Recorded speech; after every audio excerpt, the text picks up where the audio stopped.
Tiens, le sanglier qui est passé cette nuit là. On a de plus en plus de sangliers effectivement qui viennent nous manger les raisins juste la veille de la récolte. Donc ils sentent vraiment quand c'est mûr. C'est un bon indicateur d'ailleurs quand les sangliers arrivent, ça veut dire qu'il faut récolter. Pour les vins rosés en tout cas ça marche bien.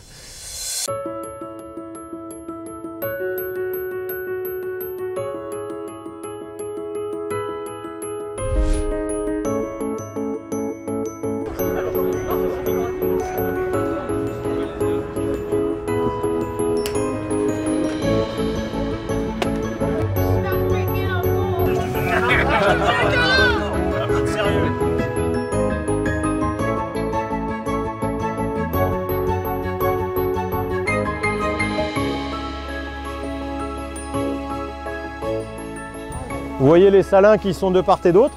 Il y a même du sel là, juste quand c'est blanc, c'est le sel là.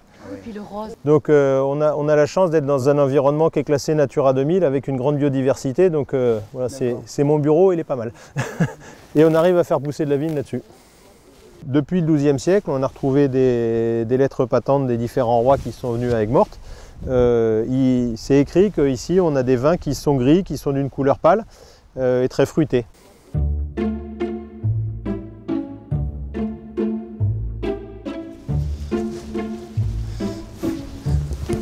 Alors, on est en sable de Camargue, hein. C'est que du sable.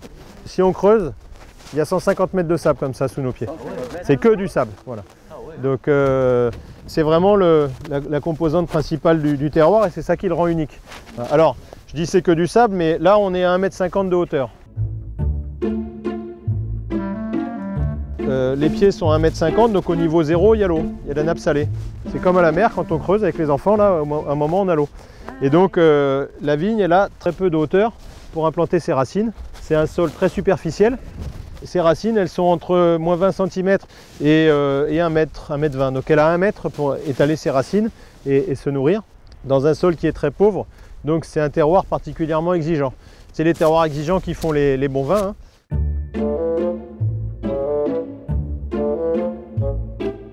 Et au niveau zéro, donc on a la nappe salée, hein, puisque la mer dans le sable, elle rentre. Alors ça varie de plus ou moins 10 cm suivant les saisons, suivant les tempêtes de mer. Et donc c'est une lutte contre le sel avec l'eau de pluie, puisque quand il pleut, l'eau de pluie s'infiltre, vient repousser le sel. Et donc on doit en permanence maintenir cet équilibre. Et c'est à ça que servent les roubines qui sont autour. C'est à maintenir cette nappe basse pour que les racines ne soient pas dans l'eau et encore moins dans l'eau salée. On peut prendre le meilleur vigneron des plus grandes régions viticoles françaises. Ici, il faudra qu'ils prennent quelques années pour apprendre à gérer l'eau, maintenir le sel loin des vignes et leur permettre de se développer. C'est bon, il redémarre. Ouf. Bon, après, je vous ai préparé la session kitesurf pour les sportifs, hein.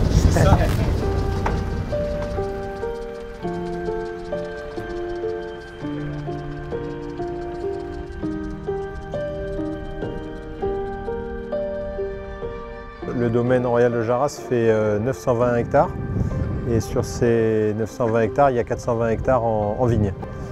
Donc il y a plus d'espace naturel que de vignes.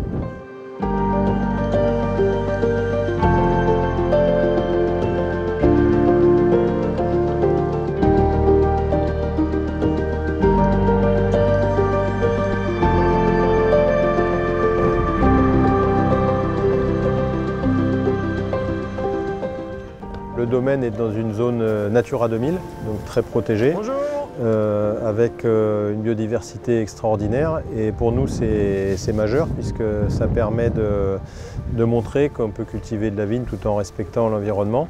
Et même, j'irai plus loin en disant que ces zones naturelles, ces espaces naturels nous permettent aux parasites de se nourrir sans avoir besoin d'aller dans la vigne. Donc ça diminue la pression des parasites qu'on peut avoir au niveau des vignobles. Donc c'est un équilibre qui pour nous est bénéfique pour la vigne et pour les espaces naturels en même temps.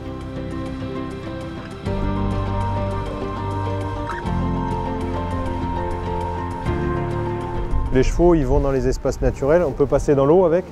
C'est une des seules races de chevaux qui arrivent à mettre les pieds quand il y a de l'eau. Ils n'ont pas peur de mettre les sabots là où ils ne voient pas dans l'eau parce qu'ils sont nés dans ces espaces. Donc pour eux, c'est naturel. Pour aller en Camargue, c'est le seul moyen pour passer partout, c'est le cheval. Là, qu'est-ce qu'il va faire? Il va les rabattre là? Il va en choisir un, il va le trier. Ici, on est plus proche du niveau zéro. Donc on ne peut pas y faire pousser de vigne parce qu'il y a le sel qui remonte Bah oui. et on est plus proche. Donc ces espaces qui sont plus de la moitié du domaine, ils sont maintenus en bon état par les chevaux et les taureaux qui y sont grâce à l'élevage.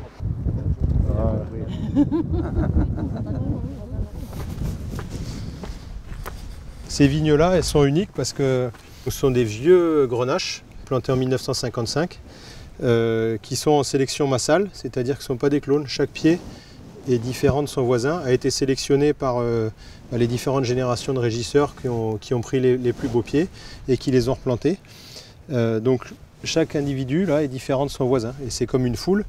C'est pas des jumeaux, donc c'est intéressant parce que ça amène de la complexité au vin. Voilà, ils produisent peu, mais que du très très bon.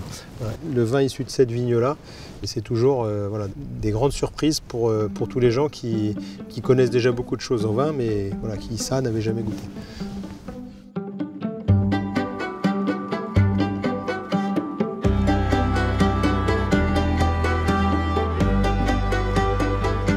Alors on va faire un petit voyage dans le temps, la cave. On commence par l'ancien, puis on va arriver sur le moderne où on travaille aujourd'hui. Voilà, là on est dans la partie historique du chai, qui n'est plus en fonction aujourd'hui. Ce sont des foudres en chêne. Chacun fait à peu près 30 000 litres, l'équivalent de 40 000 bouteilles, et ils ont servi jusque dans les années 1980. Aujourd'hui, c'est plus du tout adapté au type de vin qu'on fait. Oui, ils ont servi une centaine d'années, voilà. Ils ont servi une centaine d'années. Voilà. Il faut imaginer qu'il y avait des repas avec 500 personnes tout du long jusqu'au fond, avec les chevaux Camargue qui venaient dedans. Imaginez tout ça plein sur toute la rangée jusqu'au fond. Le Chano Sable de Camargue, c'est celui qu'on fait en filière. Voilà, c'est de là que ça part.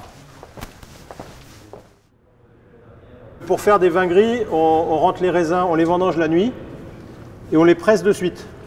Donc l'intérêt d'avoir la cave au milieu du vignoble, c'est qu'en moins d'une demi-heure, quand c'est récolté, c'est dans le pressoir. On les presse et on extrait les meilleurs jus.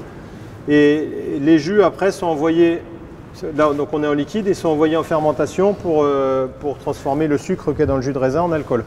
Pourquoi voilà, donc, la nuit? C'est de l'inox, non? les cuves sont en inox, oui. On vendange la nuit pour bénéficier de la fraîcheur nocturne. Nous, on veut rentrer les raisins frais pour avoir ce goût de fruits frais, bien croquant. Et puis après, l'avoir en cave. Donc on vendange de nuit parce qu'il fait moins chaud.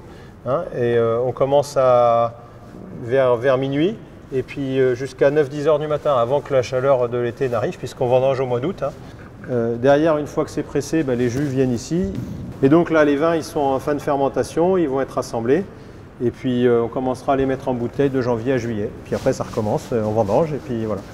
Et souvent, on dit les vins rosés, on l'achète, on le consomme de suite, on n'en garde pas. Moi, je vous encourage, quand vous achetez un carton, vous gardez une bouteille de côté, vous la ressortez un an après. Vous allez voir, le vin évolue très bien. Ça permet de découvrir de nouveaux horizons, c'est hyper intéressant. Et quand on les prépare à bien vieillir, ils vieillissent bien. Ma garantie, c'est que tous les vins qui sortent d'ici, ils sont bons.